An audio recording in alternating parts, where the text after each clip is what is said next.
I was trying to think. Obviously, we were planning on talking a little bit more hockey with Michael, but since we lost him, we were having an interesting conversation in studio here before it started, because Jeff obviously is more on the music side of Jethro, but he likes the sports. He's been crossing over and producing some of the sports shows. And on the Shane Graham show on Thursday, we were talking about how Shane was talking about wanting to. We had a good conversation about kind of inspirational stories in sports, and Shane was talking about living in his car, and it's a great story. I want to do more long form interviews with athletes like him in the off season. That's one of the goals of that show, of Shane Graham's Extra Points, for me, where we can talk to some of his colleagues and some of the people that I know and talk about their stories, because we just see them at the top. We don't see the climb. And I think it's important to see the climb.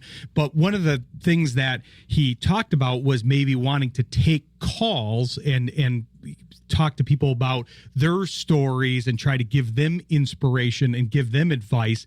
And it was an interesting concept, but you do a request show. I've always been a little bit hesitant to take calls, especially in a sports show. It's a little different to say, hey, I want you to play Devil Went Down to Georgia. That's what I would request, by the way, if I was calling into your show. I know it was a bumper for our show, but I'm not a huge country guy, as you can tell by the heavy metal bumpers that we have. But I always like that one. But it's a little different to take callers, because you never know really what you're going to get from that. But I'm curious, because we were talking about kind of the different sports radio shows in the area, and now there's been a local change to sports radio where we're getting the Detroit shows here locally. And so I'm curious to get your take on that, as somebody that does takes requests, has taken callers.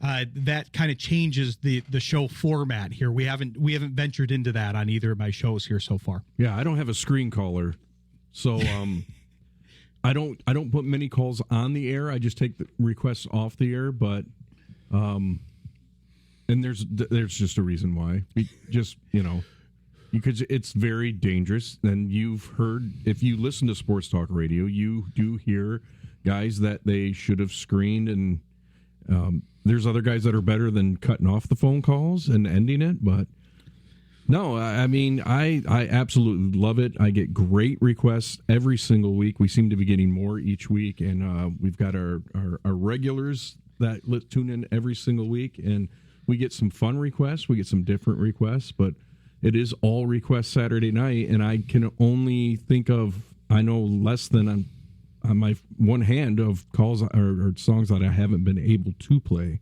Oh, so that's pretty good. Yeah, it's been very good. That's why I brought that up, because I actually know of a person that their name is going to be redacted for sports intel here, that called into a local sports radio show that's not on our station, on a different station, and basically was one of those callers. He dropped some words that you're not supposed to say on the air, and then immediately got booted, had some not kind words for the host. Not that I really expect the clientele that listens to this show to be like that, because it's not inherently an argument-based show. It's more of a discussion. It's more highlighting the information and the interviewees that come on the show. But it's just an interesting concept. But I do like Shane's concept of trying to find, at least, I think the bridge there is finding somewhat vetted folks that maybe have had some of these types of stories, because he was talking about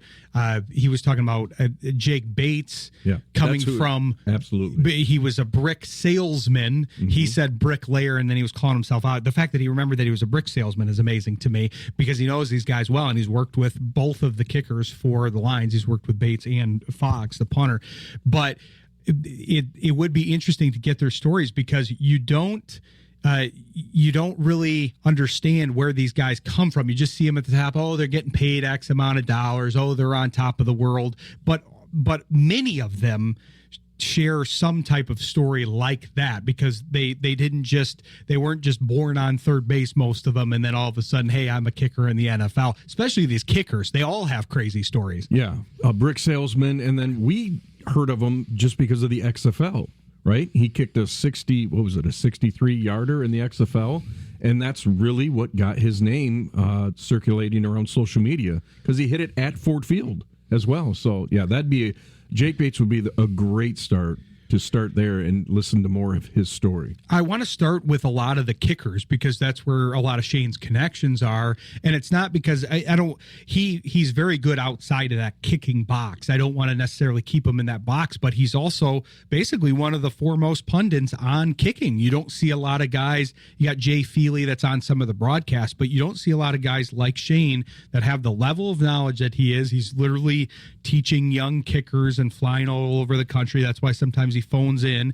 He's flying all over the country to advise these young kickers that are trying to make it to the NFL. But the stories are crazy because we talk about Bates, but in that part of the reason we were talking about the stories is because Brandon Aubrey has a very similar story, and he's regarded by many as maybe the top kicker in the NFL, and he's virtually automatic for the Cowboys. Even from 60, he lines up from 60 and you're like, this is good. We remember the old era with Jason Hansen and Eddie Murray before that. It's like that once you got beyond 50, you were nervous. Now these guys are getting beyond 60, and with some of them, you're like, no, he's got the leg for this. He's got this. Yeah, and if you remember Jason Hansen, when he was 50 and beyond, it was every ounce of energy and whatever strength he had in his body to get it through. This Aubrey is insane. He makes it look so effortless. It's incredible. Even that 63-yarder was just like, that was the hardest I think I've seen him work on that 63. And he could have hit it for 10, and I think he had 10 yards on it easily. Well, that's a great point about the fact that, yeah, you were putting everything you had into it. You're almost falling over trying to kick it in the old days. And now, yeah, they're changing the angles of the balls. They have the different balls now. And Shane and I have talked about some of these improvements. But I think it'll be fun to spread out in the offseason and talk with some of these guys, talk about some of the stories, and talk about some of the improvements in kicking because it's interesting. But yeah, we had a heck of a game. We haven't really talked about the Lions game here. We talked about it on Thursday, some while we were on air, and we're going to talk about it next Thursday on Extra Points here. But now they're still in it, and then thankfully with a lot of valuable NFC North games coming up, we've got a lot of the season still to be decided. Now the Packers have kind of emerged as probably going to be the top of the division, although all these teams have a tough schedule on the way out, but they play the Bears one more time, and the Lions are close to controlling their own destiny since they have the Bears on the schedule, having beaten them already here. Yeah, if we take care of our own business, we want Green Bay to beat Chicago again. And then I think if we can take care of our business, Green Bay beats Chicago, that final wild card game is going to be in Chicago. Detroit, I mean, that's going to be the game. Hopefully, I mean, that's what it could come down to. We do not want Chicago beating Green Bay. Earlier on we did, because I thought that tie with Green Bay with Dallas was going to come back and haunt them, but they're taking care of their business, and they're Chicago. I wasn't buying in until they beat Philadelphia, but that quarterback, he's just not good enough yet. He isn't. He's just too inconsistent.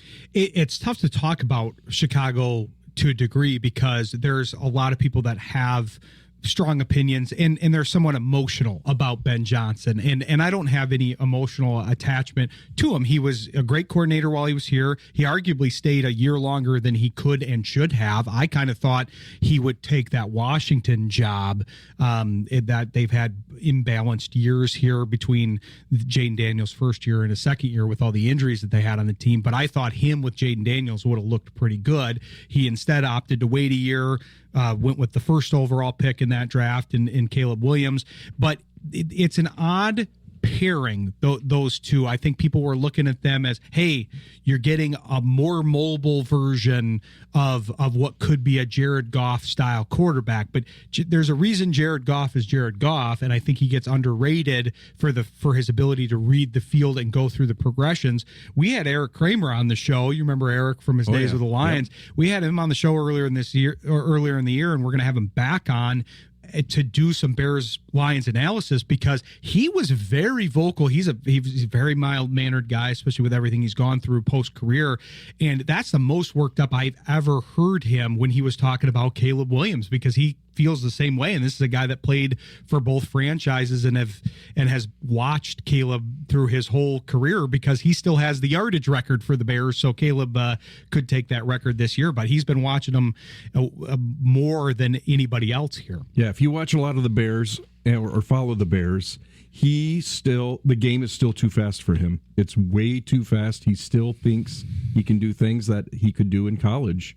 And you can see it on the sidelines. It infuriates Ben Johnson. And that whole Ben Johnson thing, I think that man does not lack any confidence, And he stayed another year to take that Chicago to beat all the other teams. Like, he made that comment in the preseason when in his conference about beating Green Bay twice a year was fantastic. Can't wait to do it with Chicago. He doesn't lack any confidence, and he wanted to stay in division to beat Dan Campbell and beat Green Bay. Exactly. And so that's why they're an interesting pair. I don't know really where that's going to go, but I'm hoping that does mean something at the end of the season, because that'll be fun to watch that Bears-Lions game with stakes. I think that's really where the season should end up. But it'll be fun to cover it here as the season goes on. But like you said, they got to take care of business. But appreciate you being here, Jeff. We'll look forward to you producing the show here more. Be sure to tune in to Jeff on Saturday nights for the All Request show. It's a great show, and you can put in your requests there. Want to thank the other guests as well, Clay Kriegel, Dave Dalton, and Michael Whitaker. We'll get him back on here. Want to thank our sponsors, Mary Freebed, Collectible Insurance Services, Eric Hall, Aesthetic and General Dentistry, Calder Financial, Grand Management Group, Rydan Investments, Encore Business Group, Jim Haglund of JH Realty, and Williams Chiropractic. And be sure to tune in to the show next week here from 7 to 9, and then Extra Points and the Sports Project in between. Until then, stay informed and stay vigilant. And one more thing. Oh, go ahead, Jethro's birthday. Happy birthday, Happy Jethro birthday FM. to Jethro. 7 years strong, right? We that's figured correct. out, and so we're celebrating it in style. Scott Pasteur has led a great station, and we're excited for 7 more years, hopefully. Absolutely. Even more than that. Absolutely. So, but Rex has also texted me that make sure if you missed anything here, I know we had some technical difficulties and stuff. Be sure to follow the podcast, Instagram, Facebook, Sports Intel Ryan on most of those platforms, and then we also have got the social media going for the Shane Graham Extra Points show. So if you miss anything, that's a good way to catch us there.